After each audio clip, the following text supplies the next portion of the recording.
Hello guys. Suddenly naisip ko lang na gagawa ko ng mga videos to share with all of you guys kung ano yung nilalaman nito. This book is from the Philippines. Nabili ko siya from TikTok. Pinasabay ko lang siya dun sa pumunta dito. If I'm not mistaken, last July. And binabasa ko to kapag naisip ko lang siyang basahin. Not really talaga everyday ko siya binabasa. Pagka gusto ko lang. Kasi mas na-focus ako dun sa browsing sa cellphone. Ganyan. But naisip ko, it could also help you guys itong nakasulat sa daily life nyo. Pag na-i-apply mo sa sarili nyo, it could help you also to be better, to be great in yourself, like that. Ang ganyan, guys.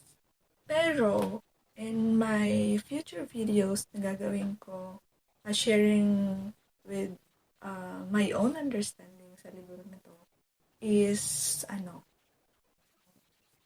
yung, lang, just a brief explanation, um, um, yung ideas, yung thoughts ko about dito, sa nakasulat dito could really help you also guys, especially tayong mga uh, OFW, live-in caretaker.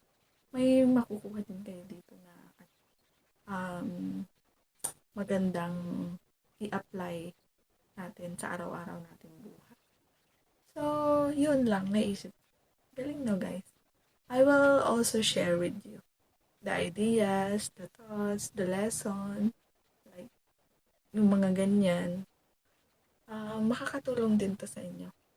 Yung mga mayroon naman nito, um, yung gagawin kong video is just based on my own understanding. Okay? And this book pala, kaya ako nakabili nito kasi napanood ko si Tony Gonzaga. Pinabasa niya to guys. Napanood ko dun sa podcast niya ata. Ang favorite niya dito na law ay yung number 4. So, nandun ako sa number 4.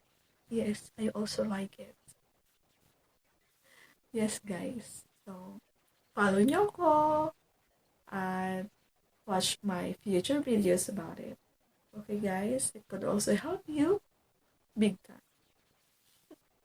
By the way, guys, mag-blower na ako ng book. It's already 12 a.m. in the morning.